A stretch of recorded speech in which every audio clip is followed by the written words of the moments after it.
제주의 미래 산업으로 인식되고 있는 용암해수 산업의 해법을 찾는 자리인 용암해수 혁신 포럼이 2022년 10월 17일 오후 1시 30분부터 제주시 내종 글래드 호텔 컨벤션홀에서 200여 명의 관계자들이 모여 진행하였다. 이날 개회식에 이어 김웅서 한국과학기술원장이 제주 용암 해수의 활용 방안이란 주제로 기조 1 강연을 하고 곽재원 경기과학진흥 전 원장이 제주 글로컬라이제이션의 대출구 지구촌 유일의 용암 해수가 주는 기회라는 주제로 기조 강연 2를 진행하였다. 이어진 주제 발표 1에서는 김윤세 인상가 회장이 해양 미네랄의 식품 산업적 가치라는 주제 발표에서 인산 선생이 주창한 용암 해수를 이용한 건강 생활에 대해 심층적으로 얘기하고 또 해수에서 얻어진 소금을 활용한 주겸이 인체에 미치는 유익한 요소에 대해 얘기했다. 김 회장은 또 소금을 활용하여 주겸이 만들어지고 이에 따른 부산물로 주겸간장, 주겸된장, 주겸고추장, 주겸수 등 인체에 이로운 다양한 산업으로 발전할 수 있는 기회가 무궁무진하다고 발표했다.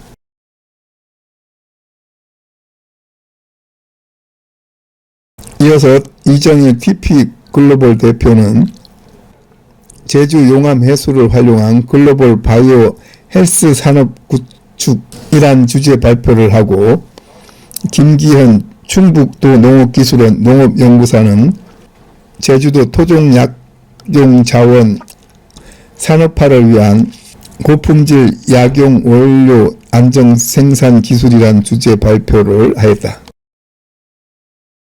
계속해서 용암 해수 혁신 포럼 발족식에서 임기철 위원장이 인사말을 하면서 마무리하였다.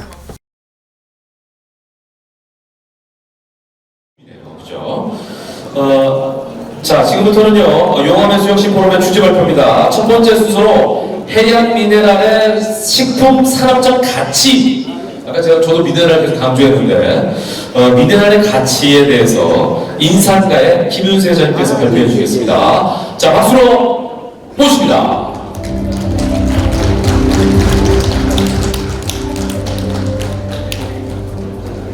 안녕하세요. 반갑습니다.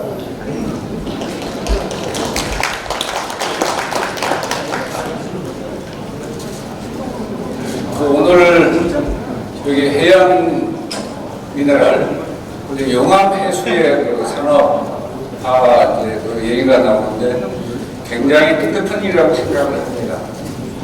이게 좀 만시지탄이 있지만 우리 인류 전체, 우리 국민뿐만 아니라 인류가 소금에 대해서는 거의 완벽할 정도로 잘못 이해하고 있고 그 다음에 그 의미와 가치를 전혀 모르는 채 부정적 인식만이 가득합니다. 그리고 그로 인해서 실제로 건강상에 많은 피해를 보고 있습니다. 그런데 그런 사실들을 이게 잘못된 것이 아닌가라고 하는 문제의식조차 전혀 없습니다. 그래서 오늘 저는 이 용암해수의 어떤 식품산업적 가치를 확실하게 말씀해드리면서 아까 우리 박 선생님께서 이 가격으로 경쟁하지 말고 가치로 경쟁하라라고 하는 그런 차원에서 저는 또 우리 잘못 알고 있는 이 소금 섭취에 관해서 소금 섭취의 문제는 양의 문제가 아닙니다. 질의 문제입니다. 이 용암 해수처럼 미네랄이 인체가 필수적으로 요구하는 미네랄이 존재하느냐 여부에 따라서 약도 되고 독도 됩니다. 그래서 그 의미를 좀 정확히 알고 그 다음에 취향대로 자기가 짜게 먹든 싱겁게 먹든 그건 알아서 먹으면 됩니다. 그래서 조금만 먹어도 굉장히 건강상에 위해가 가해지고 또 아무리 많이 먹어도 다른 문제가 발생하지 않고 오히려 건강에 유익한 이런 것들을 찾아내서 그 가치를 발굴해서 그것을 우리 인류가 공유함으로써 저비용 고효율의 이 건강 효과를 누릴 수가 있습니다. 이제 차근차근 제가 이 소금 속의 그 미네랄 함유 여부에 따라서 그 소금은 약이 된다. 그리고 그것을 약도 되고 독도 되지만 독을 처리해서 또 약을 더 증가시켜서 이제 그래서 국민 건강에 지대한 기여를 할 수 있는 새로운 물질로 이렇게 만들어내신 분이 제 선친인 인산 김일은 선생입니다. 그래 그 이론 근거에 의해서 제가 차근차근 그것이 결국은 용암 해수의 그 식품산업적 가치를 설명해주는 굉장히 좋은 방법입니다. 이런 식품산업으로서의 가치가 궁극은 결국 의학적으로 어떤 효용성을 갖느냐 하는 것이죠. 또 건강기능적으로 어떤 효용성을 갖느냐 하는 것인데 이제 그 효용성을 차근차근 보면서 여러분들이 이 마음을 비우고 이 이야기를 들어주셔야지 그러지 않으면 지금까지 하는 것과 정반대이기 때문에 이 천동설이 지배하는 사회에서 지동설 얘기를 하면 미친 사람으로 생각합니다. 그래서 여러분 이 잘못 알고 있으면 우리 모두의 건강에 지대한 악영향을 미칩니다. 그게 다른 건 몰라도 식품 산업에서 가장 중요한 이 소금에 대해서 이 잘못 알고 있는 것은 빨리 올바른 인식으로 바꿔야 합니다. 그래서 차근차근 설명을 드리도록 하겠습니다. 저는 지금 주경을 산업화해서 1987년 8월 27일 주경 산업화를 제 손으로 해서 지금 35년째 그 주경 산업화 기업 주식회사 인산과 코스닥 상장법인입니다. 보통의 경우에는 이 식품 중에도 식품기업이 상장하기가 굉장히 어렵습니다. 그런데 하물며 기타 식품입니다. 근데 그것을 기타 식품으로 하니까 아주 중요하지 않은 한 식품 분야라고 생각을 합니다. 근데 여기 와서 아까 이야기 나온 거 보면 해양 바이오 산업 아닙니까?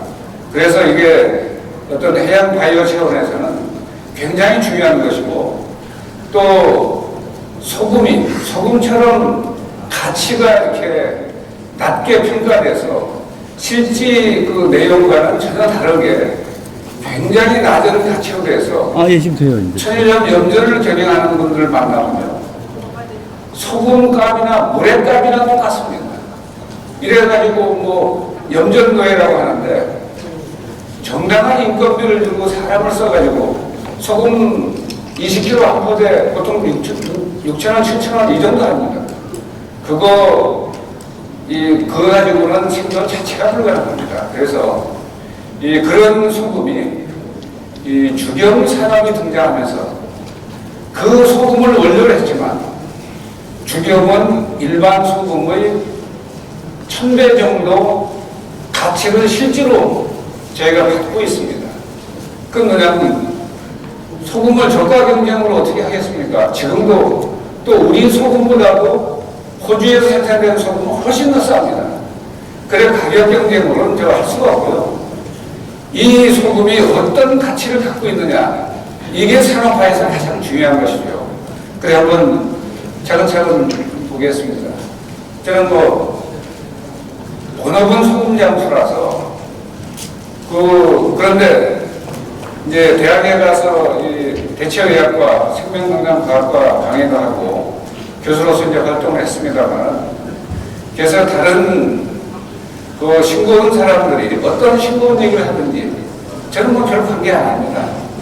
제가 소금 장수니까 본문에 맞춰서 짭짤한 얘기를 제가 해드리면 되는 것이지 뭐 싱겁게 하거나 말거나 저는 제 소신껏 또 있는 사실을 이 소금의 진실 그대로를 설명드리고 어느 면에서는 소금은 진실을 넘어서 이 만고불변의 진리입니다. 소금이 변하는 거 보셨습니까? 그래서 오죽하면 성인들은 차원이 다른 정신세계를 갖고 있기 때문에 다른 사람들이 일반적으로 못 보는 굉장히 그 다른 부분을 보고 설명을 합니다. 이야기를 하는데 그 대표적인 것 중에 하나가 소금의 의미와 가치를 아주 정확하게 잘 설명하고 그 높은 가치를 그대로 설명한 그 대목이 있습니다. 그 성경에 나오는 대목인데 마태복음 5장 13절에 너희는 세상의 소금이라 소금이 만일금 맛을 잃으면 무엇으로 짜게 하리요 이렇게 얘기해서 소금은 만고불변의 진리를 상징하는 물질이고 그 다음에 부패를 방지하는 물질이고 혼탁한 세상을 정화하는 물질이다 라고 하는 것을 암시하고 그 다음에 거기서 또 암시된 중요한 사안 하나는 짜게 먹어야 한다는 얘기가 있습니다. 소금이 만일 그 맛을 잃으면 도대체 뭘 가지고 짜게 할 수 있겠냐. 대체 불과 미네랄 원천입니다. 그래서 그거는 건강과 직결되는 것이고 이 저런 것들을 염화나트륨이 해롭다고 소금 전체를 기피해서 제가 심하게 먹으면 결국 자기 체력이 떨어지고 면역력이 저하돼서 코로나19 팬데믹에 의해서 가장 먼저 희생되는 사람 대열 속에 들어가게 됩니다. 그래서 그런 걸 올바로 하지 못하는 것은 본인과 가족을 위해서 굉장히 위험한 일입니다. 그리고 오늘 그 부분에 용암회수 산업화가 그래서 그만큼 중요합니다. 이것은 이 우리나라의 그 서해안 천일염이라든지 대한민국 이 바다 해양의 그 소금들은 이 일반 우리가 먹는 그 소금과 아주 땅탕하고 다른 것은 그 속에 미네랄을 함유하고 있다는 점입니다. 그것도 인체가 필수적으로 요구하는 60가지 원소들을 넘어서 80종의 미네랄을 갖고 있습니다. 특히 이런 용암해수 같은 경우는 굉장히 질이 우수한 미네랄 워터죠. 그래서 이제 그런 차원에서 우리가 오늘 특별히 또 주목해서 여러분 스스로 깨달아야 할 것은 미네랄의 역할입니다. 아까 우리 사회자께서도 이 3대 영양소가 탄수화물, 지방, 단백질 얘기하는데 탄수화물, 지방, 단백질 때문에 무슨 일이 일어날 가능성은 별로 없습니다. 그러나 60가지 미네랄 원소 중에 가장 아주 격렬한 스포츠, 농구라든지 축구라든지 뭐 복싱하는 격렬한 스포츠를 하는 사람 중에 30세 전후에 미국에서 사망하는 사람이 10만 명입니다. 매년. 그 직접적인 심장 근육에서 진땀, 생땀으로 나가는 그 땀 속에 섞여 나가는 것이 우리 몸에 굉장히 중요한 세레늄이라는 원소입니다. 그거 10,000원치나 사주면 그 사람 살리고도 남는 그건데 그걸 인식을 못하고 이해를 못해서 그냥 엄청난 돈을 들이고 사람 죽게 됩니다. 아주 미국의 대표적인 그 농구 선수 레지 루이스가 28살에 그렇게 사망한 예가 대표적인 것이죠.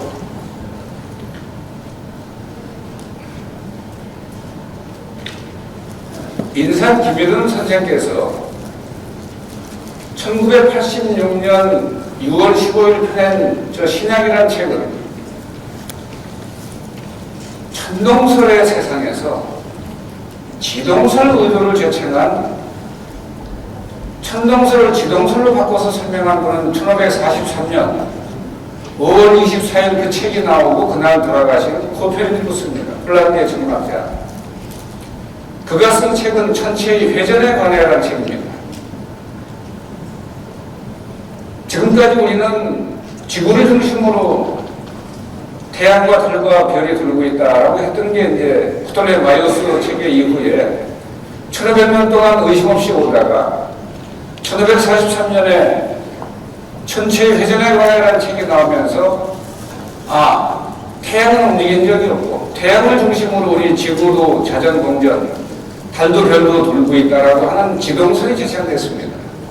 그래 우리 의료가 지금은 병과 싸우는 의료, 세균을 바이러스를 반드시 죽여 없애야 우리가 건강할 수 있다는 이 의료입니다. 이것은 투병 의료인데 이것은 인류 과학자들이, 의학자들이 대단히 큰 착각을 하고 있는 겁니다. 그 바이러스를 죽이면 다른 바이러스가 잇따라 바로 옵니다. 그래서 백날 백신이 치료제를 해봐야 큰 성과를 거두지 못합니다.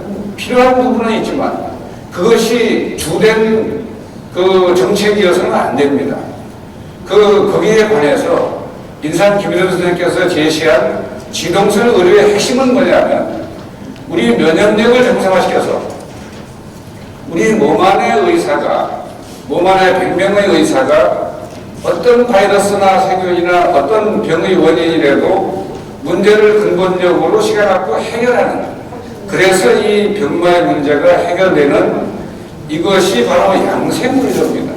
생명력을 길러서 이 암, 난,疾병 폐지를 물리친다. 자연스럽게 이치에 맞는 방법으로 물리친다. 그리고 무리하지 않습니다.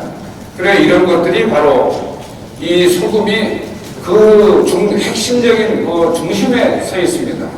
그래 이 소금 하나를 잘하면 음식도 좋은 음식을 만들 수 있고 좋은 약재를 얼마나 만들 수 있습니다.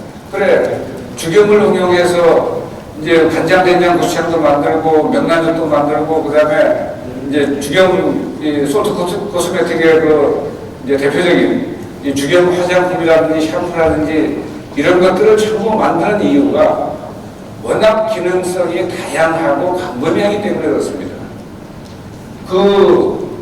이 미네랄 성분의 그 중요성을 말씀하셨고 그것을 암난치병 폐지를 물리치는데 어떻게 저비용 고혈의 효용성을 잘 활용할 것인가를 말해주신 분이 인산 김일원 선생님입니다. 그 책은 신약책입니다. 그 다음에 여기 우주와 신약, 구세신랑 신약, 신약본초 이런 책들이 바로 이제 그 관련된 내용을 이제 기술한 책입니다.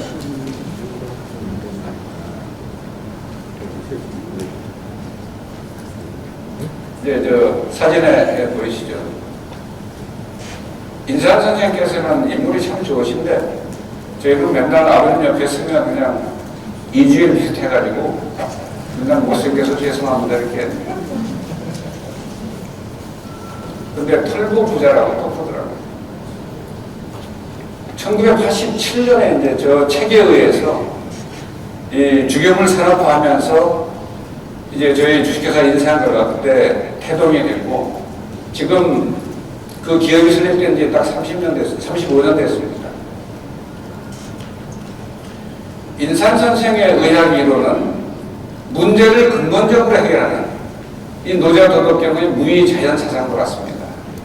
진시황의 철학이, 진시황의 그 정치가 만리장성을 쌓고 한데 백성을 권령들이기만 하고 많이 죽이기만 했지 만리장성 못 넘어가는 군인이 어디 있습니까? 그래 그것은 아무 필요 없는 일을 백성들만 두들볶아서 그냥 요새 관광 자원으로 잘 활용은 되더라고요. 그런데 노자는 그런 거 하지 말라는 거 아닙니까? 제발 무의자연의 정치를 펴라. 그래서 인산 선생님께서는 무의자연, 무의의료를 하면 자연치유가 반드시 될 수 있다라고 하는, 그래서 무의의료 자연치유의 그 새로운 의학 이론을 제시하였습니다. 이 지금은 여러분들이 생각하시다시피 코로나19뿐만 아니라 대한민국 국민 30% 이상이 암으로 사망합니다.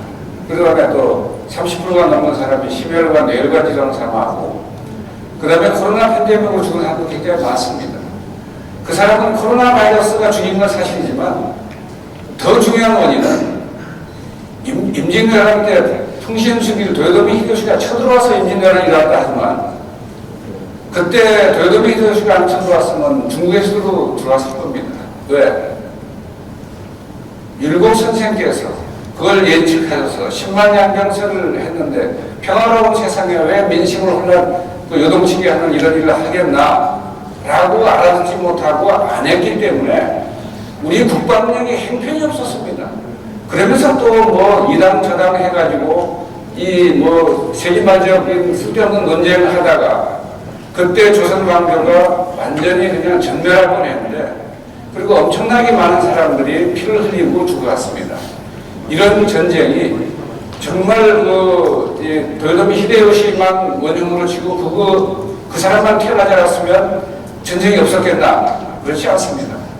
그래서 코로나19는 마치 도요토미 히데요시 같이 어차피 코로나19 같이 다른 거라도 사람 병 걸려 죽게 만듭니다. 그래서 어쨌거나 지금 중요한 것은, 이런 시대에 중요한 것은 자기 면역력을 빨리 돌보고 정상 궤도에 오르도록 딱 만들어 놓는 일이, 가족의 면역력이 정상이 되도록, 그래서 우리 몸 안에서 자연 치유가 저절로 일어나도록 하는 게 가장 중요하고 핵심입니다.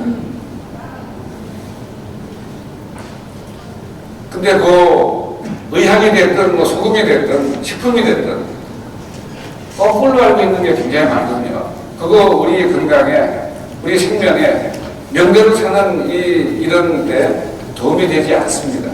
그래서 그럴 때는 의학 지식이 도리어 건강을 해치는 것이죠.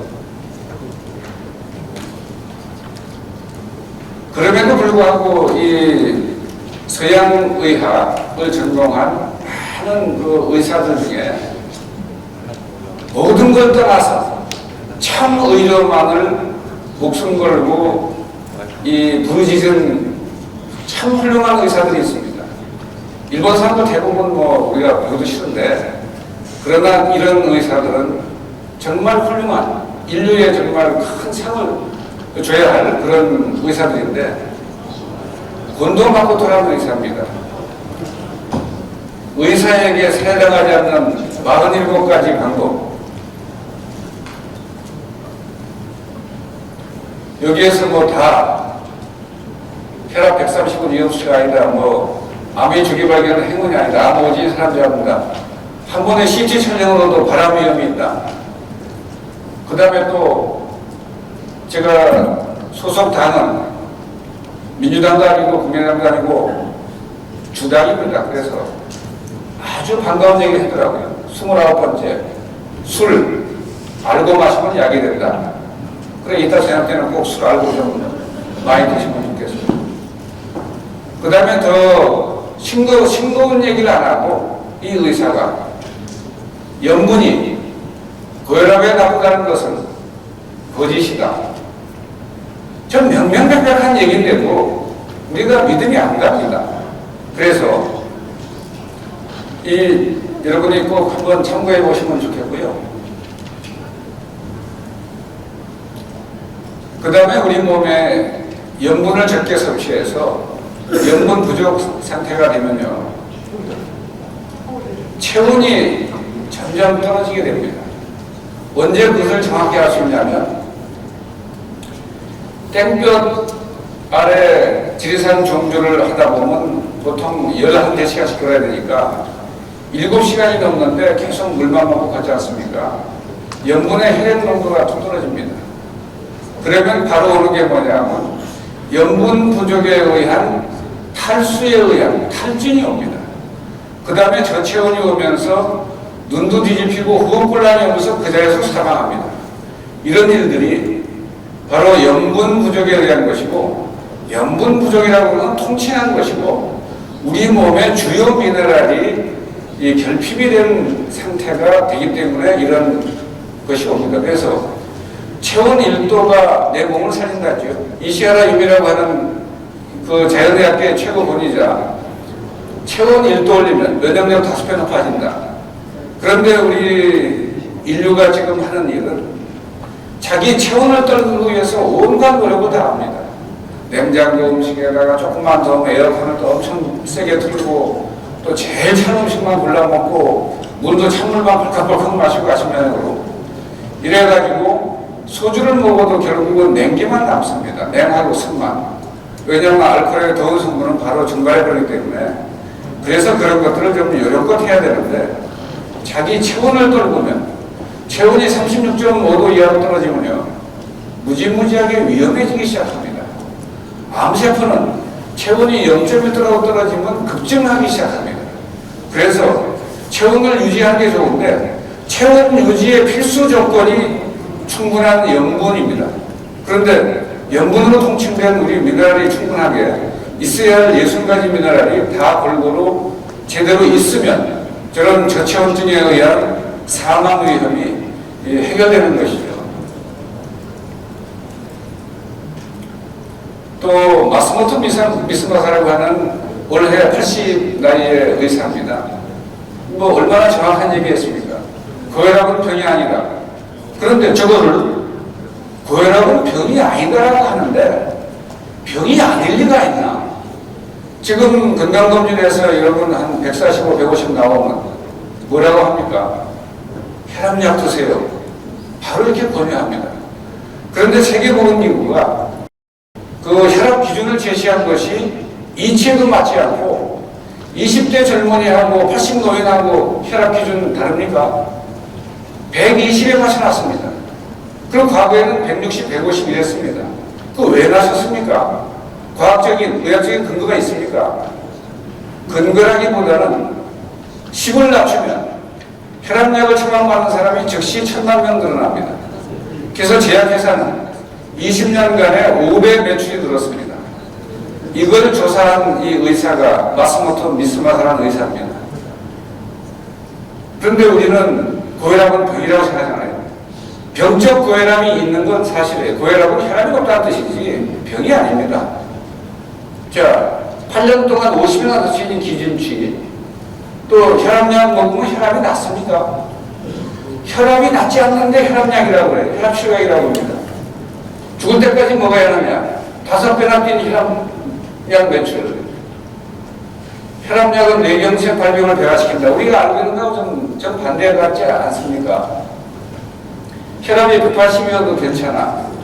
우리 몸이 필요할 때 올렸다가 그 문제가 해결되면 도로 내려갑니다. 생명을 지키기 위해 내 몸은 스스로 혈압을 높인다. 혈압 측정 절대로 하지 마라. 여러분의 혈압 기준을 오늘 꼭 잘 기억하고 가십시오. 전통적으로 내려온 혈압 기준, 자기 나이 플러스 90입니다. 60살이면 150이 기준 혈압이고 140, 160 왔다 갔다 합니다. 뭐 그 사람 130이든 140이든 상관이 없는데 그걸 고혈압이라고 간주해서 고혈압약을 먹으면 고혈압약 팔아주는 게 뭐 어때요? 그렇지만 고혈압약을 한 번 먹어서 혈압을 내리면 다음번에는 그 약을 먹지 않으면 혈압이 안 내려갑니다. 그래서 굉장히 위험한 몸을 만드는 것인데 이 미네랄 얘기를 가장 논리정연하게 잘한 아주 세계 대표적인 분이 이 조엘 월렛 박사입니다. 닥터 조엘 월렛. 저 책이 원래는 그 데드 닥터스 졸라이죠. 죽은 의사는 거짓말을 하지 않는다. 또 죽은 사람 말도 하나요? 그건 죽은 사람이 왜 저 말을 했냐면 미국인 평균 수명이 76세인데 미국 의사 평균 수명 58세입니다. 자기 살아있는 동안에 같은 연령대에 암도 걸리는데 의사끼리 치료도 잘해주고 좋은 치료 먼저 할 텐데 약 18년 먼저 죽습니다. 그래서 자기 병도 못 고치고 죽는 사람이 살아서 숨쉬는 동안 남 치료해준 것이 과연 효과가 있냐 이 말입니다. 이 얘기를 이분 책에서는 처음부터 끝까지 모두 미네랄 얘기입니다. 미네랄 결핍으로 사람이든 동물이든 사인은 딱 하나다. 뭐 총에 맞아 죽거나 벼락에 떨어 죽거나 자동차에 깔아 죽거나 한 거 아니면 사인은 미네랄 결핍에 의해 사망한다. 대형 동물 17,500마리 사체를 해부했습니다. 동물원 주변에 사람 사체를 또 3,000구를 해부하고 내린 결론입니다. 먼저는 이분이 수의사를 했다가 나중에 자연치유 의사를 또 하게 됩니다. 여기 75.5세. 근데 미국 의사 수명은 58세라고 하지 않습니까? 그 다음에 그 밑에 한번 보시죠. 되게 근엄한 표정으로 그렇게 일찍 죽는 사람들이 소금과 카페인을 끊고 버터 대신 마가린 먹어야 한다고 합니다. 이렇게 허튼 소리 하는 의사들은 58세에 죽습니다. 근데 120, 140세 사는 사람들은 매일 차에다가 덩어리 소금을 넣어 하루에도 40여 잔을 마십니다. 암염 40덩어리에 올리브 기름 대신 버터 음식을 만들어 먹지만 120세를 삽니다. 자, 120세 산 사람 말을 들을 겁니까? 58세에 죽은 사람 말을 들을 겁니까? 라고 하는 것이죠. 이제 네지 루이스 뭐 얘기입니다. 자, 짜게 먹으면 건강에 해로우냐? 또 소금 유해도 이게 합리적이지 않습니다. 그 다음에 이제 인산 김준선께서 그렇게 말씀하셨는데 소금에 대한 인식이 이렇게 좀 잘못되고요. 논어에도 이런 대목이 있습니다. 부득기장국시. 근데 인산 선생께서는 입맛 당긴 대로 몸이 원하는 만큼 섭취하는 것이 없다. 대신 질이 좋은 소금을 해야 된다. 그 다음에 이제 뭐 주겸, 아까 주겸 얘기는 제가 좀 설명을 드릴게요. 소금을 소나무 장작과 대나무를 이용해서 섭씨 1700도로 처리하면 큰 변화가 소금의 유독성 물질은 사라지고 유용성 물질은 증가합니다. 황, 칼륨, 칼슘, 마그네슘 이런 것들은 2배 내지 3배 증가합니다. 그래서 안전성이 아주 확보됩니다. 그 다음에 우리 몸에서 흡수하는 흡수율이 한 20배 높아지죠. 이건 이제 주겸에 대한 뭐 실험을 한 내용이고요. 과학적인 연구 성과를 발표한 한명식 박사, 아까 박건양 박사. 예, 이게 좀 오래 걸리는 거라 제가 지금 화면만 넘기면서 마무리하도록 하겠습니다. 이건 이제 실험 결과를 한 것이고요. 이건 산자부에서 우리 주겸이 전 세계 최고 좋다는 소금하고 비교 테스트한 겁니다. 압도적 1위인데 다만 가격이 좀 높다는 것이 아쉽다고 했습니다. 그래서 여러분께 제가 뭐 두서없이 이 미네랄이 함유된 이 용암 해수를 위시해서 이 소금이 미국이나 유럽이나 호주의 소금은 미네랄이 거의 없습니다. 그리고 우리가 먹는 정제염이라고 하는 것은 99% 거의 염화나트륨입니다. NaCl. 그래서 용암 해수처럼 또 대한민국 서해안 천일염처럼 이렇게 약두되고 독두되는 것을 잘 처리 가공하면 좋은 약이 되는 식품이 됩니다. 여러분께서 좀 지혜롭게 현명하게 소금에 대한 그 기능과 이런 것들을 올바로 인식해서 소금을 잘 활용하면 여러분의 건강은 확실하게 달라질 수 있습니다. 여러분 120세 이상 자연수명을 건강하게 행복하게 누리시기를 기원드립니다. 감사합니다. 네, 이선의 김윤세 회장님께서 해양 미네랄의 식품 산업적 가치 이렇게 주제를 가지고 얘기를 해 주셨습니다. 또 괜찮을 것 같습니다. 자, 이번에는 이어서 경기과학기술진흥원 곽재원 전 원장님께서 두 번째 기조 강연을 해주실 텐데요. 제주 글로컬라이제이션의 대출구라고 해서 지구촌 유일의 용암해수가 주는 기회라는 주제로 함께하겠습니다. 아마도 이게 글로벌과 로컬라이제이션의 합성어가 아닌가 싶은데 어떤 의미인지 큰 박수로 모셔서 들어보도록 하겠습니다.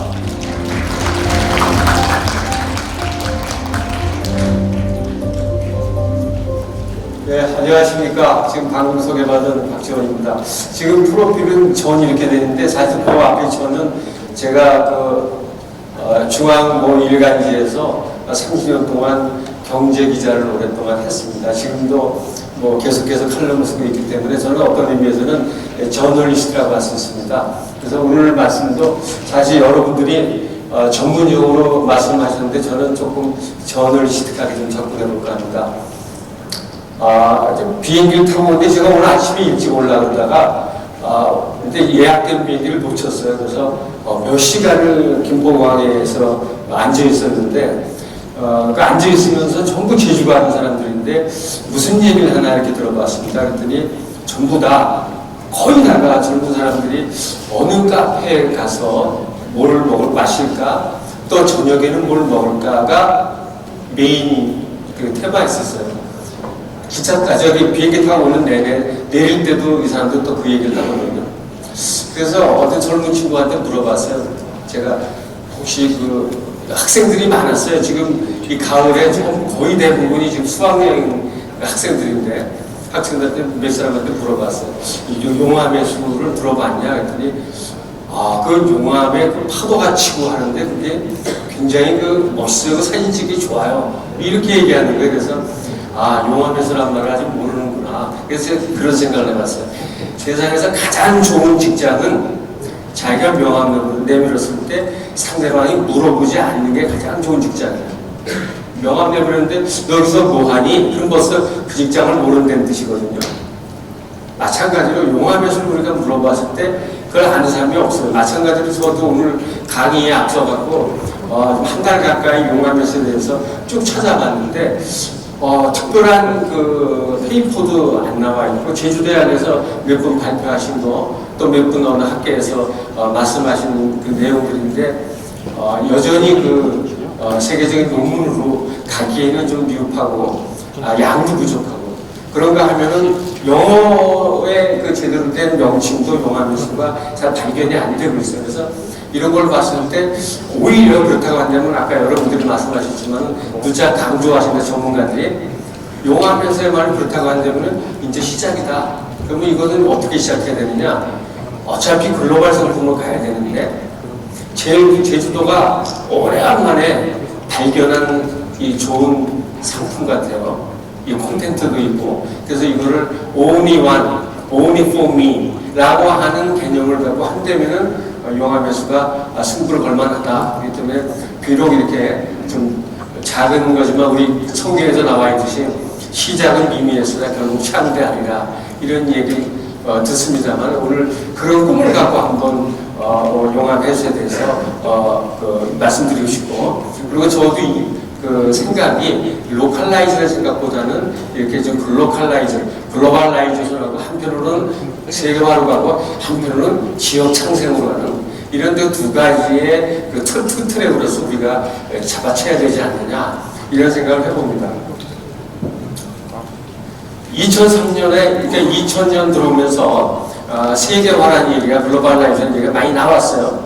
그걸 세계에 대해 알린 사람이 뉴욕타임스의 컬럼니스트인 토마스 프리드만이라는 사람이 냈어요. 근데 그 사람 책 중에서 유명한 것은 여러분들 알다시피 더 월드 이즈 플래시라는 책을 많이 아실 겁니다. 세계는 평평하다. 인터넷으로 다 가까워졌다. 이런 얘기가 있지만은 그 전에 나온 게 렉서스의 올리브나무라는 책이 있었어요. 2003년에 나온 책인데 렉서스 올리브나무, 렉서스는 여러분들 알다시피 도요타 자동차가 만든 글로벌 카입니다. 월드 카입니다. 근데 세계다로 물건을 파는데 도요타 제품 다 메이드 인 도요타, 메이드 바이 도요타 하게 되면은 일본 제품이라는 게 너무 그 강조가 되니까 이 사람들이 이거는 아니다 해서 도요타를 빼버린 제품이에요. 도요타를 없이 그냥 렉서스다. 렉서스가 어디 거지? 그냥 월드카로. 이렇게 해서 이제 그 토마스 프리드만이라는 사람은 글로벌라이제이션의 하나의 토픽을 하나의 기폭제를 렉서스라는 걸 잡고 2000년대 시작을 그렇게 얘기했던 거거든요. 그때 제가 이제 그 당시에 이제 그 경제부에 있던 기자로서 이 글로벌라이제이션을 어떻게 한번 해볼까? 글로벌라이제이션 속에서 한국은 어느 위치를 차지할까? 해서 동심을 그려봤어요. 서울서부터 이렇게 500km, 500km, 1000km, 그러니까 1000km를 해보니까 그 당시에 2000년대 그 당시에 보면 세계 인구의 한 6%, 그 다음에 세계 GDP의 한 10%, 4%라고 나와 있는데 좀 더 많이 있고, 그 다음에 세계 무역의 한 1할 정도가 요 안에 1000km 안에 들어가 있어요. 1000km 하니까 서울에 1000km 하니까 오사카까지 들어가고, 그 베이징이 이제 밑으로 텐진까지 들어가고, 그 다음에 상하이가 들어가고, 블라디보스톡이 들어가는 그 동심원이 있어요. 근데 보면은 그 안에 전체적인 통계는 그 안에 자동차가 한국과 중국 퓨슈 이쪽의 자동차가 전 세계 자동차 생산량의 20% 가까이, PC가 90%, 휴대전화가 65%, 디카가 90%, 화학성비가 50%. 뭐 이 정도의 그걸 봤을 때 세계에서 아마도 좁은 지역에서 가장 역동적인 그런 지역이 아닌가를 생각했어요. 그래서 우리야말로 그래서 제가 그때 만들어낸 단어가 대용방 코리아를 한번 해서 거기서 한번 펼쳐보자. 비행기를 타지 않습니까?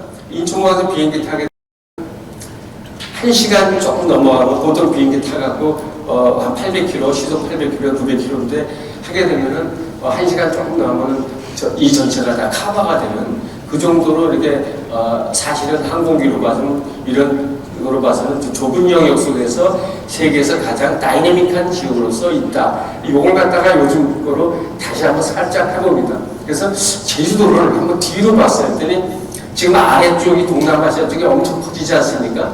이런 거로 봤을 때, 거꾸로 봤을 때 제주도는 지금 디자인을 새로 해야 되는 시점인데 지금은 지역 개발이 아니라 지역 디자인이고 지역 경영이 이제 중시되는 시대거든요.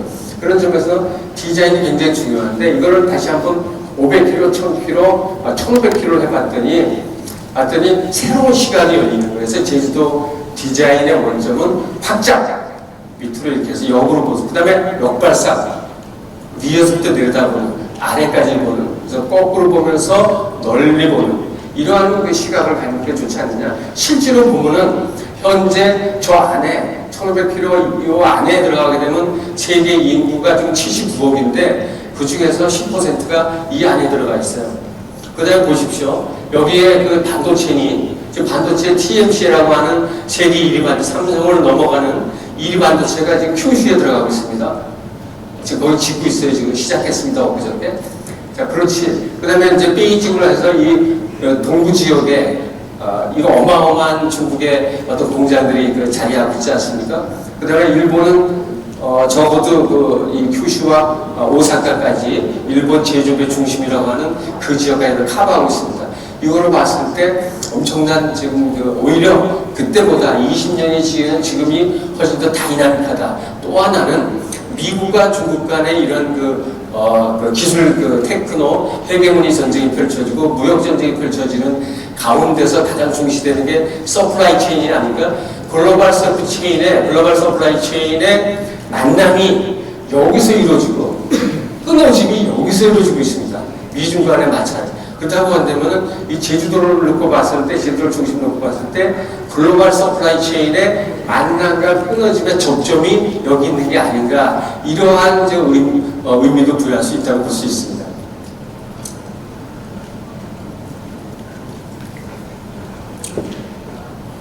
지금 저는 이 그림을 보고요. 아까 봤지만은 이 그림이 용암해수단지 6만 평입니다.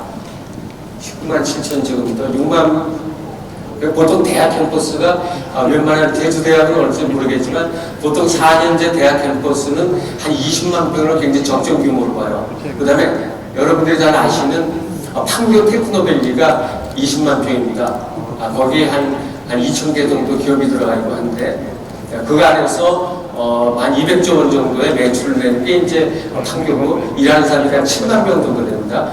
70 내지 80%가 30대, 40대 젊은이들이고 그 중에 30%가 여성으로 채워져 있습니다. 그렇게 봤을 때 용암해수단지는 6만 평이면 상당히 작은 편이죠.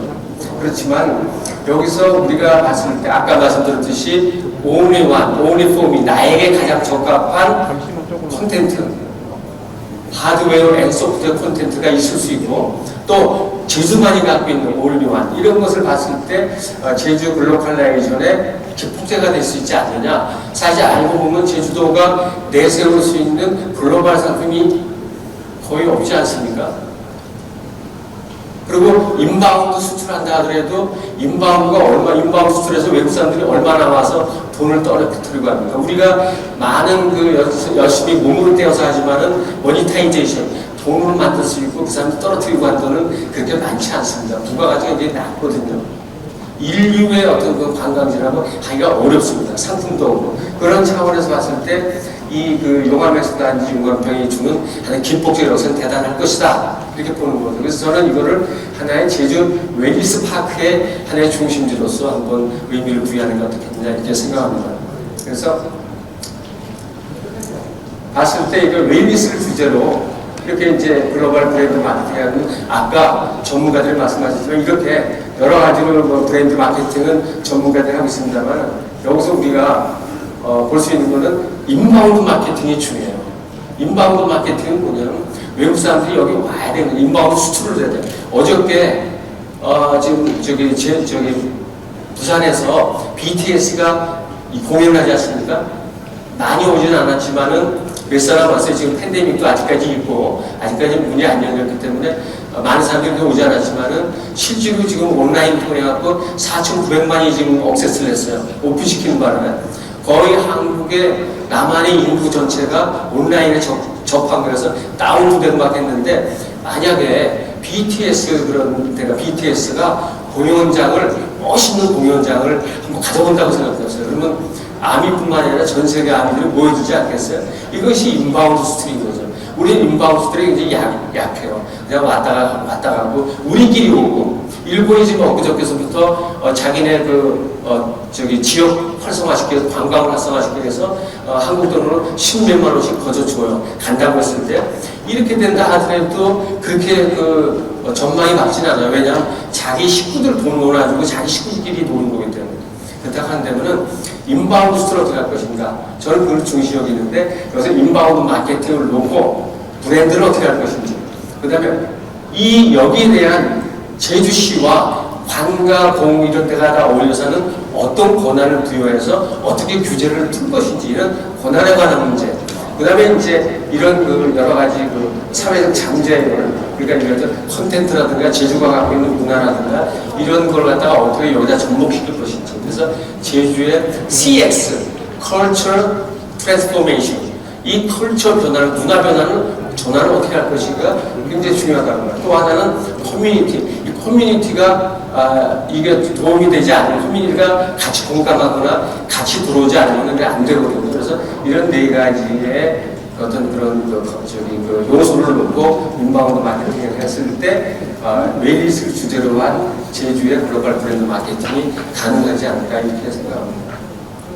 그리고 역시 웨일리스라는 건 잘 아시다시피 건강을 치유하는 쪽과 그다음에 보호해 주는 쪽. 그래서 일본의 신화가 예를 들어서 가나와 같은 미병이라는 걸 해요. 미병 학회를 만들고 미병 사람은 나이 먹어서 죽을 때까지 반드시 지금 현재 병은 안 걸렸지만 병으로 앓다가 가게 돼 있어요. 그 사이가 상당히 긴 기간인데 이걸 미병이라고 해요. 미병. 병은 안 걸렸지만 왠지 약해지는. 이거는 굉장히 중요한 게 케어 쪽에 가거든요. 케어를 오래 했을 경우에는 자기네들 의료 비용이 굉장히 줄어들어요. 이 케어의 중요한 것은 바로 웰리스라는 거죠. 근데 이런 식으로 봤을 때 제주도도 이렇게 웰리스 파크가 만들었을 때는 케어와 큐어를 같이 복합적으로 할 수 있는 그런 전략이 필요하다 이렇게 볼 수 있겠습니다. 또 하나는 투자입니다. 제주도에 투자가 이루어지는데 이거를 그냥 오픈돼 있으니까 기업들 들어와라 세제 혜택 주겠다 이런 식의 투자는 전통적인 투자예요. 어떻게 매력적이냐 소위 말해서 명분과 실리와 미래를 지니는 임팩트 인베스트먼트라는 찾아보게 되면 최근에 경영학에서 임팩트 인베스트먼트가 나와요. 투자하려는 사람이 뿌듯해야 돼요. 돈 버는 것도 중요하지만 뿌듯하고 기여하는 것도 여러 가지를 복합적으로 자기가 보람을 느껴야 되거든요. 이 뿌듯한 투자 그러나 이 지역으로 봐도 굉장히 중대한 영향력을 줄 수 있는 엄청난 투자 임팩트 투자라고 하는데 임팩트 투자했을 때 이거 갖다가 우리가 이제 임팩트 사업을 어떻게 창출할 것인지 추진 지원단을 만들어야겠지만은 더 중요한 것은 투자 촉진입니다. 사업체도 중요하지만 투자를 어떻게 끌어들입니까? 그래서 투자 인게이지먼트 각 투자자들이 관심 있는 분들이 와서 어떻게 내가 관여하고 내가 협력하고 내가 어떻게 여기서 진행을 할 것인가 이런 것들 갖다가 설명해 줘야 돼요. 그래서 이런 포트폴리오까지 설계 좀 해야겠고 그래서 투 트랙으로 글로벌 헬스 분야의 임팩트 사업 활성화가 제주도 웨일리스 파크에서 굉장히 중요하다 이렇게 생각합니다. 이런 점에서 지금은 타이밍이 굉장히 좋다고 봐요. 왜냐하면 2000년서부터 지금까지 20년 동안 보게 되면 2000년에서 앞에 2000년 초반에 굉장히 꼭대기까지 갑니다. 왜냐하면 그 2000년대 가게 되면 1900년대에서 저기서 2000년대 뉴 밀레니엄 시대가 열려요. 뉴 밀레니엄 시대가 열릴 때 그때 그 8년간은 미국으로 보자면은 이 트럼프 정권이 뉴 이카남이라는 걸 갖고 저 실리콘밸리를 중심한 IT 기업이 뜰 때입니다. 그러니까 8년간 뉴 이카남이를 끌고 나오면 전 세계 시장을 이제 경제를 장악하고 뒤쳐져서 일본을 갖다가 능가하고 해서 했는데 2000년 딱 들어와서 다음 대통령이 되자마자 갑자기 이 뉴욕의 테러 사건이 벌어져요. 이 테러 사건이 벌어지면서 세계 경제가 갑자기 암울하게 이제 터널로 빠지고 이제 추락하게 되는 거예요. 그렇기 때문에 세계 관광객도 갑자기 떨어집니다. 그 이후로 이게 크질 못해요. 크질 못하고 쭉 가다가 어느 정도 2000년 이렇게 해서 되려고 하다가 갑자기 이것이 이제 또 리만 쇼크 2008년 그런 리만 쇼크 그래갖고 또 가라앉는 거예요. 그러니까 세계 경제로 봐서는 관광으로 봐서는 굉장히 암울한 예절이었는데 그럼에도 불구하고 꾸준히 올라내려 하면서도 약간씩 상승 기조를 보였어요. 그 다음에 이제 여기서 보다가 이제 2020년에 갖고 2022년 가서 올해부터는 상당히 코리아 팬데믹이 이제 3년차로 가면서부터 이제 위드 팬데믹으로 바꾸잖아요. 모든 것이 록다운에서 풀려지고 이제 팬데믹을 물리치자가 아니라 팬데믹과 더불어서 하는 위드 팬데믹 시대로 가면서 관광이 늘어나는데 일본이 지금 난리 피는 건 뭐냐면 세계는 이렇게 늘어나고 있는데 일본은 아직까지도 계속해서 L자로 기억하고 있는 거예요. 그러니까 관광 대국이라고 하는 일본이 그렇게 하고 있단 말이에요. 그럼 한국은 어디가 있느냐? 한국도 역시 일본과 그렇게 다를 바는 없다고 봐요. 그렇다고 본다면은 세계가 일어날 때 우리도 지금쯤은 이런 전환기에 우리도 뭔가 한번 크게 한번 미치고 나서야 될 때가 아닌가 이렇게 봅니다. 과거에 오키나와가 본토하고 이렇게 사이가 나고 벌어지면서 오키나와의 경제 재생 활성화를 위해서 오키나와가 관광 이제 예를 들어 UQ 관광 왕국을 만들겠다고 했는데 그때 오키나와가 역시 이렇게 해서 거꾸로 본 지도를 해갖고 오키나와가 이제 성공했던 게 있습니다. 그렇지만 오키나와 성공도 역시 타이완을 자기가 문화가 가까운 타이완이라든가 그 당시에 타이완이 경제가 뜨고 그 다음에 홍콩이라든가 상하이 이쪽 아래 지역이 이제 중국 경제가 좋아지니까 그걸 노리고 같은 계열, 같은 어떤 동질성을 가진 문화권을 가진 놓고 오키나와 적에서 오키나와 오늘날 이렇게 컸지만은 그런 오키나와를 보고 저게 글로벌라이제이션의 어떤 그 안에 성공 사례라고 보기에는 아직 이르다는 거죠. 그렇다고 본다면은 오키나와가 이렇게 거꾸로 본 지도에서 성공했 하나의 작은 우리들한테 시사점을 주지 이제 결정적인 건 아니라는 거죠. 최근에 제가 이제 주목하는 건 일본의 아와지 섬입니다. 아와지 섬은 일본의 그 바다가 가운데가 있는데 처음에 이제 저기 동해안에서 들어와고 해서 제일 중요한 게 이제 그 바다가 오사카만하고 고베하고 있는 한가운데입니다. 지금 이제 그 아와지섬 그 아래쪽에 뭐가 있냐면 간사이 국제공항이 있어요. 그 가운데 있는 아와지 섬이라고 있는데 그래서 고베에서 다리로 연결되는 아와지 섬입니다. 이 섬이 지금 굉장히 활기를 띠고 있어요. 왜 그러냐면 일본의 파소나 그룹이라고 하는 작은 회사가 있어요. 이 회사는 뭐냐면 헤드헌팅 회사예요. 인재 컨설팅 회사고. 근데 이 회사가 동명에 있다가 작년 재작년에 여기도 옮겼어요. 본사를 동경에서 옮기고 그 다음에 이제 2024년까지 몇천 명에 이르는 직원들을 전부 다 여기다가 옮기겠다고 하고 여기다 본사를 하고 있습니다. 그러면서 이 사람이 한 게 뭐냐면 이런 그 팬데믹 시대에는 원격 대면 사회도 있지만 비대면 사회도 있으니까 이른바 하이브리드 워킹 사회다. 두 가지 대면 쪽과 비대면이 같이 한 번에 어우러지는 하이브리드 워킹 세대다. 일하는 방식과 교육하는 방식, 그 다음에 여러 가지 이제 우리가 그 사회 활동이라든가 모든 활동들이 이렇게 두 가지의 모습으로 비대면과 대면이 어울려서 간다 했을 때 그렇다고 한다면은 만약에 우리 본사를 지방으로 옮겼을 때 과연 유지될 것인가 했을 때 지금 굉장히 인기 끌고 일본이 지금 이제 지방으로 많이 가고 있습니다. 그런 아와지 섬이 있는데 이 아와지 섬을 갖다가 이른바 이그 파소나가 지금 저기 바꾸고 있는데 요 바꾸고 있는 모습이 저희가 지금 추진하려고 하는 그런 그 웨이지스 파크 또 용암 해수를 갖다 기반으로 한 제주경제 살리기, 지역 살리기하고 어느 정도 이렇게 우리가 볼 수 있는 시사적인 측면이 좀 많다고 봅니다. 그래서 보면은 현재 여기에 테마파크라든가 가든 그다음에 그 애들 놀 수 있는 엔터테인먼트, 레스토랑 뭐 이런 거 볼 것들 해갖고 어마어마하게 연수센터까지 해서 어마어마하게 이렇게 많이 입주가 되고 있습니다.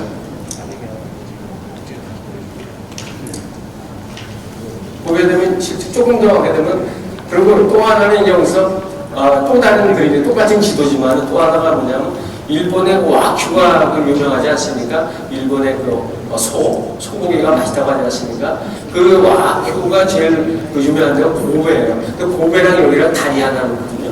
그래서 그 와큐를 갖다 여기서 집어넣어갖고 여기서 아와지의 쇠고기를 먹을 수 있는 곳을 찍어주고 또 살 수 있는 곳을 찍어줘요. 물론 투어하는 것도 있지만 이런 식으로 해서 아주 굉장히 구체적으로 볼 거, 먹을 거, 살 거 한꺼번에 다 하는 이런 것이 전략이고 이런 파소나 그룹을 여기도 더해갖고 이 안에다가 즐길 수 있는 거 어떻게 즐길까 라는 이런 즐길 수 있는 공간을 지금 계속 배치하고 있습니다. 그래서 여기서 나온 게 뭐냐면 웨니스 데스티네이션 재팬. 자, 일본에 와서 웨니스를 위해서 어디로 갈 것이냐? 종착지가 어디냐? 도착지가 어디냐 했을 때, 그래서 건강장소 제일 좋건 여행으로 가자. 아와지 섬으로 가자. 이런 캐치프레이즈 걸는데 여기서 중요한 게 뭐냐면 환경, 자연, 문화, 음식 이걸 전부 다 포괄하는 거예요.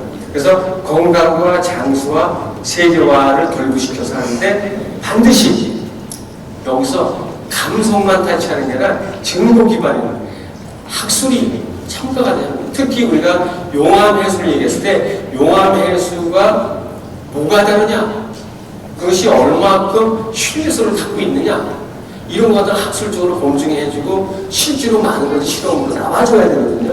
그런데 이것은 증거 기반, 에비던스 베이스드 구매, 에비던스 베이스드 파너십, 증거 기반의 정책, 증거 기반의 전략. 그래서 이런 것들이 반드시 뒤따라야 된다. 그 다음에 또 하나는 인재육성 기반. 저걸 운영할 때 그냥 아무나 와서 하는 게 아니라 전문가들이 와서 포진해서 끌고 나가야 된다. 이런 것들을 갖다가 성도직을 통틀어서 하는 전략이 필요하다. 그래서 이 전략을 라이프 스타일, 인생의 퀄리티 오브 라이프, 자기 이런 인생의 가치 갖다가 높여주는 쪽에 하는 그 전략을 갖다가 이렇게 웰니스 데이터베이스라든가 이런 걸 다 포함해서 이러한 피지컬한 거하고 사이버하고 어울리는 그러한 전략이 큰 전략, 이 브랜드 플랜이 이렇게 존재한다 이렇게 볼 수 있겠습니다. 실제로 아와지 섬에는 섬의 숲속에 저렇게 큰 공간에다가 저렇게 해서 선을 하게끔 이렇게 피지컬하게 실제 리얼한 세계를 이렇게 만들어서 하고 있고 이렇게 와서 여기서 선을 하고 그다음에 음식이 나오고 이런 이제 교육을 합니다. 그리고 자기를 이제 이른바 심신을 이제 풀어주고 어떤 사람은 치료 받기도 하고 이렇게 이제 하는 게 있는데 여기서 더 나가서 이거는 누구나 할 수 있어요. 더 나가서 지금 지난주에 파소나 그룹이 스폰서링을 해갖고 아와지 섬에서 메타버스 웰빙을 갖다가 열었어요. 대회를. 그래갖고, 그 안에는 이제 메타버스 쇼룸도 만들고, 물론 사이버죠. 아바타가 들어가서 즐길 수 있는 쇼룸도 만들고, 또 하나는 이 메타버스 속에서 실제로 자기가 치유도 할 수 있는 메타버스, 이걸 열었어요. 체험을 투어를 만들어가고 했는데, 거기에 이제 이 참가자들은 어떻게 할까? 초창기인데 참가자들을 아주 묘하게 세 번에 걸쳐서 하고 마지막으로 이제 페스티벌을 했는데 첫 번째는 뭐냐면 지역 창생 사업, 지역 경제를 활성화시키고 지역 경제를 만들고 활성화시키는데 관심 있는 기업, 지자체, 개인을 초대했어요. 여기. 두 번째는 이 일본의 그 서부 지역, 간사이 지역, 적어도 간사이 지역 그러면 이제 교토서부터 이제 오사카, 고베, 이 큐슈까지 넘어가는 이쪽 지역, 서부 지역에 거주하면서 아와지 섬에 관광을 하려는 사람을 위해서, 그런 개인을 위해서 한번 했어요. 그 다음에 10월 12일 날은 이거 이제 본격적으로 마지막 날은 뭐냐면 이 외국인 인바운드 추가해서 영어로 했습니다. 외국인들 유치하고 영어로 해서 이 사람들이 와서 돈을 쓰고 할 수 있게끔, 이 모델을 수출할 수 있게끔 하는 이런 식으로 해서 하고, 이 그 메타버스 공간을 활용해서 참선 리트리트 경험 친목들을 갖다가 열었다. 이것이 지금 아와지 섬이 하고 있는 건데, 우리가 이걸 본다면은 역시 제주도도 한번 그 스와트 분석을 통해서 한번 그런 거를 검토해봐야 될 때가 아닌가. 꼭 그렇게 따라하는 건 아니지만, 이 세상이 지금 어차피 지금 4차 혁명이 와갖고 IT, AI, IoT, 빅데이터 이런 것들이 모아져갖고 하나의 그 모형으로서, 그 모델로서 메타버스가 지금 막 터지고 있는데 활용해야 되지 않겠습니까? 이렇게 봤을 때 제주도의 스와트가 SW가 뭐냐? 제주도의 강점, 약점, 기회와 위기 요인이 무엇이 될 것이냐 했을 때, 이렇게 여러분들 보시게 되면은 이게 자료에서 있습니다만은 후쿠시마 오염수 갖다가 이제 방류한다고 그러고, 그다음에 더 중요한 거는 아까 모두에 말씀드렸지만 지금 우리나라에서 하는 제주도뿐만 아니라 한국에서 하고 있는 관광 정책은 저는 B급이라고 해요. B급은 뭐냐면 가격으로 상대하는 게 B급이에요. 가치로 상대할 때 인류가 되고 A급이 되거든요. 그래서 가격에서 가치로 갑니다. 그러니까 우리는 그것이 우리가 그런 그 여건을 갖고 있는 게 강점이지만은 아직까지도 그건 제대로 못하고 있다. 그래서 천일염에 대한 경쟁력, 이런 문제들, 제주도 농수산물 부가가치 갖다가 여기를 어떻게 합칠 것인지, 이런 문제, 에너지 저장 기술이라든가 신재생 에너지의 잉여 전력을 어떻게 여기에 활용할 것인지, 이 그 소금을 만들거나 뭔가 물을 정지하거나 할 때는 막대한 전력이 필요하니까 그 남아도는 신재생 에너지 갖다가 저장 시설을 만들어갖고 그걸 활용하자는 것도 하나의 이제 강점이면서 하나의 기회의 요인이 되고, 또 하나는 강점이지만 아직까지 약한 부분, 기회가 오지만 약한 부분은 연구개발 인력이 아직까지 좀 부족하다. 이런 분야에 대해서, 그 다음에 용암해수 관광 치유로 확장력을 좀 아직도 좀 더 지금부터 이제 더 해야 된다. 그 다음에 중앙정책과 지역대책의 연계. 이것을 이제는 지역에서 하는 일이 중앙에서 주목을 받아야 돼요. 우리가 중앙에 가서 설명하는 게 아니라 중앙이 우리를 주목하게끔 하는 중앙정책과 지역대책을 연계시키는 전략이 필요하다. 그러나에도 불구하고 여전히 위기 요인과 우리 약점은 뭐냐면 저출산 고령화가 지금 심화되고 있고, 젊은이들이 좀 많이 탈출해 나가고 있고, 일자리 때문에 나가고 있고, 또 하나는 지방 소멸이 사실상 추세로 지금 정착되는 게 아닌가, 이런 우려가 있습니다. 여하튼 그래서 제주도의 스포트를 분석해서 우리가 여기에 맞는 전략을 짜야 되지 않을까 그럽니다. 그래서 저는 세 가지로 보고 있습니다. A급 관광지구 만들고, 그다음에 지역 경제라는 시각을 갖고, 또 하나 인바운드 수출을 강화하자는 세 가지 포인트를 지적하고 싶습니다. 하나는 첫 번째는 코로나 팬데믹 이후에 세계 관광은 양에서 이제 질로 전환합니다. 가고 싶은 것, 니즈가 아니라 원칙, 필요한 것이 아니라 원하는 곳을 찾아가는. 그래서 A급 관광에서 B급 관광, A급 관광으로 우리가 한번 격상시켜야 된다. 그런데 첫 번째, 또 하나는 이 지역을 웨니스 도시, 마을 만들기, 웨니스 기업단지 육성과 반대 쪽으로 우리가 잡아야 되겠다. 아까 말씀드리는 산업 정책이 들어가겠죠. 그렇지만 이걸 하기 위해서는 산학연관, 기업이 들어가야 되고, 학교가 들어가야 되고, 연구소가 있어야 되고, 그 다음에 지자체, 중앙정부, 그래서 한꺼번에 애정을 갖고 들어와야지, 협력을 하지 않으면 이런 플레이가 이루어지지 않으면 안 된다는 거예요. 거기서 또 하나는 결정적으로 지역 커뮤니티가 합심을 했다, 협력을 했다. 이런 일치화가 필요하고, 첫 번째. 또 하나는 이걸 하기 위해서는 제주도는 탄소 중립 섬입니다. 그 탄소 중립 섬이라고 발표했어요. 근데 그 다음에 뭐 소환, 그 답이 없어요. 그 탄소 중립 섬인데 그래서 많이 뭐죠 하는데 CO2 배출 제로, 에미션 제로 뭐 하는데 so what? 그래서 어떻게 되냐? 흑암은 없어요. 그렇죠? 하드웨어는 멋지게 포장이 됐는데 그걸 활용하고 그걸 갖다가 제조화시키고 제조를 위해서 어떻게 갈 것이고 국가 전체를 봐서 핵심이 어떤 그런 어떤 그 전략으로서 들어오게 할 수 있는 매력적인 이런 것이 안 되거든요. 그렇기 때문에 제주 중립섬이라고 탄소 중립섬이라고 하는 그걸 우리가 갖고 있는 추진하고 있는 그러한 콘텐트 하드웨어적인 웨일리스 섬이라고 하는 하드웨어 소프트웨어 이걸 갖다 합쳐서 결국은 리얼과 디지털이 오는 세컨드 라이프가 여기 지금 메타버스는 사실 2000년대 초에 세컨드 라이프라고 하는 SF 소설에서 나오거든요. 나 2의 제2의 삶을 갖다 어디 살 것이냐. 제2의 삶은 내가 나이 먹고 젊었을 때 퍼스트 라이프, 세컨드 라이프가 이게 아니라 동시에 이루어지는 거예요. 여기서 그 지역하고 나이와 관계없이 초월한 공간과 시간을 초월한 나의 두 가지의 나의 라이프 이 세컨드 라이프를 여기서 제주 탄소 중립섬과 웨일리섬이 어울렸을 때 리얼 디지털 세계가 열릴 것이다. 이런 의미에서 지역 경영이 저는 가능하리라고 봅니다. 또 하나는 인바운드 수출 글로벌 기구의 1 공연장 전시장이 좀 필요하다. 지금 K-팝이니 뭐니 뭐 하지만 서울도요. 서울도 보면은 없습니다. 한때가 전부 나가요. 우리 BTS라든가 우리 K-팝 유명한 아이돌들이 전부 해외 나갔어요. 해외 나가서 돈 벌어오는데 만약에 그거를 국내 유치해서 인바운드 수출로 하게 되면 그 문화 수출을 한다면은 어마어마한 부가가치가 올 텐데 못하고 있어. 왜 그러냐? 이러한 인류 공연장과 전시장이 결부가 안 되기 때문에 그런 문제가 생겨요.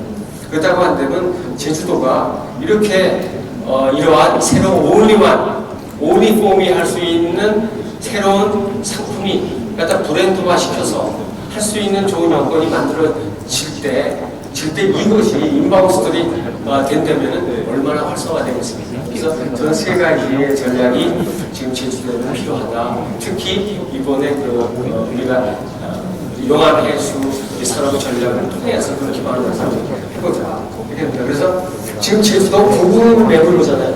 구글 맵에서 제주도를 펼치면 이렇게 나와요. 가격이 나와요. 이것도 펼치면은 동네 그 모텔까지 가격이 쫙 나와요. 이게 가격 수업이 되는 거예요.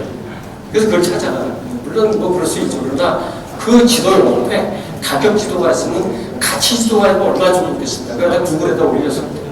그래서 저는 그래서 가격 경쟁에서 가치 경쟁으로 가자. 그러면 여기 예를 들어서 이 꼭대기에다가 우리가 여기에 웨일리스 파크가 있다. 동쪽에 가장 좋은 지역이 웨일리스 파크가 있다. 했을 때 가격 경쟁, 가격 관광, A급 관광의 시작이 거기서 시작되는 거죠.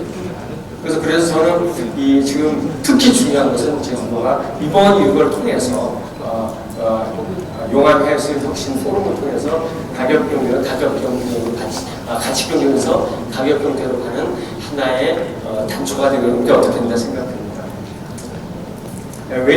디지털 웨일리스 이거는 메타버스 얘기 때문에 나중에 보시면 잘 아실 거예요. 그래서 관광은 꿈을 파는 산업이라는데요. 관광은 꿈을 파는 산업이다. 각자가 갖고 오는 꿈을 여기서 실현시켜줘야 돼요. 그렇죠? 실현시켜줘야 돼요.